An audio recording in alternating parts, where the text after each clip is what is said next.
ಮಂಗಳೂರಿನ ಪ್ರತಿಷ್ಠಿತ real estate company Rohan corporation ಬಾಲಿವುಡ್ನ ಸ್ಟಾರ್ ನಟ ಶಾರುಖ್ ಖಾನ್ರನ್ನ ತನ್ನ ಬ್ರ್ಯಾಂಡ್ ಅಂಬಾಸಿಡರ್ ಆಗಿ ಘೋಷಿಸಿದೆ. ಮಂಗಳೂರಿನ ಬಿಜ್ಜೈನಲ್ಲಿರೋ ಭಾರತ್ ಮಾಲ್ನಲ್ಲಿ ಅದ್ದೂರಿ ಕಾರ್ಯಕ್ರಮ ನಡೆಯಿತು.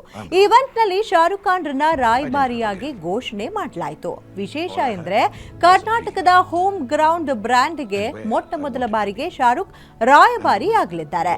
ಬಿಗ್ ಸ್ಕ್ರೀನ್ ನಲ್ಲಿ ಅಧಿಕೃತ ಬ್ರ್ಯಾಂಡ್ ಅಂಬಾಸಿಡರ್ನ ಸ್ಕ್ರೀನಿಂಗ್ ಮಾಡಲಾಯಿತು. ರೋಹನ್ ಸಂಸ್ಥೆಯ ಲೆಗಸಿ ಜೊತೆಗೆ ಶಾರುಖ್ ಜೊತೆಗಿನ ಒಡನಾಟವನ್ನ ಬಹಳ ಅದ್ದೂರಿಯಾಗಿ ಚಿತ್ರಿಸಲಾಗಿತ್ತು. ಈ ವೇಳೆ ಸಂಸ್ಥೆಯ ಫೌಂಡರ್ ಡಾಕ್ಟರ್ ರೋಹನ್ ಮಾಂಟಾರಿಯೋ ನೆರೆದವರನ್ನ ಉದ್ದೇಶಿಸಿ ಮಾತನಾಡಿದ್ರು.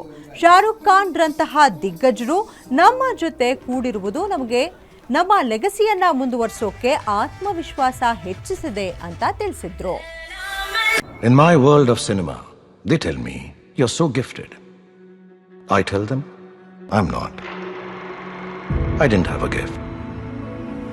All I had was a dream and where I wanted to be and the will to work hard for it. Real hard. Success doesn't manifest overnight. It trickles in slowly when you keep at it.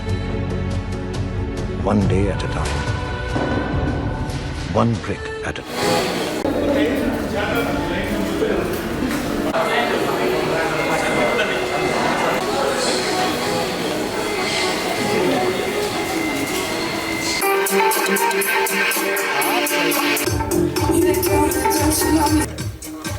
Three minutes to go, everybody.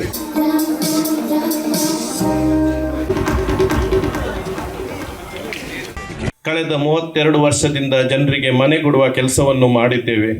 ಇನ್ನೂ ನಿರಂತರವಾಗಿ ಜನರಿಗೆ ಮನೆ ಕೊಡಬೇಕು. ಮನೆ ಕೆಡಬೇಕಾದ್ರೆ ತಮ್ಮದು ಸಹಕಾರ ಬೇಕು. ಹಾಗಾಗಿ ನೀವು ಕಂಟಿನ್ಯೂಸ್ಲಿ ನಮಗೆ ಸಪೋರ್ಟ್ ಮಾಡಿ ಬಂದಿದ್ದೀರಿ. ಹಾಗಾಗಿ ನಾನು ನಿಮಗೆ ಮಗದೊಮ್ಮೆ ಕೃತಜ್ಞತೆಯನ್ನು ಸಲ್ಲಿಸ್ತೇನೆ. ಅವಾರ್ಡ್ಸ್ ಸೆರೆಮನಿ ಮಾಡ್ತಾರಂತೆ. ನಾನು ಹೇಳಿದೆ ಇಲ್ಲಿ ಮಾಡೋದೇನು ಅಗತ್ಯ ಉಂಟು, ಏನು ಯೋಚನೆ ಎಂದು ಕೇಳಿದೆ. ಅದಕ್ಕೆ ಅವರು ಹೇಳಿದ್ರು, ನೋಡಿ ನಾನು ನೀವು ಬ್ರ್ಯಾಂಡ್ ಅಂಬಾಸಿಡರ್ ಆಗಿ ಶಾರುಖ್ ಖಾನ್ ಅನ್ನು ತೆಗೆದುಕೊಂಡಿದ್ದೀವಿ. ಕಳೆದ 32 ವರ್ಷದಿಂದ ಜನರಿಗೆ ಮನೆ ಕೊಡುವ ಕೆಲಸವನ್ನು ಮಾಡಿದ್ದೇವೆ. ಇನ್ನೂ ನಿರಂತರವಾಗಿ ಜನರಿಗೆ ಮನೆ ಕೊಡಬೇಕು. ಮನೆ ಕೆಡಬೇಕಾದ್ರೆ ತಮ್ಮದು ಸಹಕಾರ ಬೇಕು.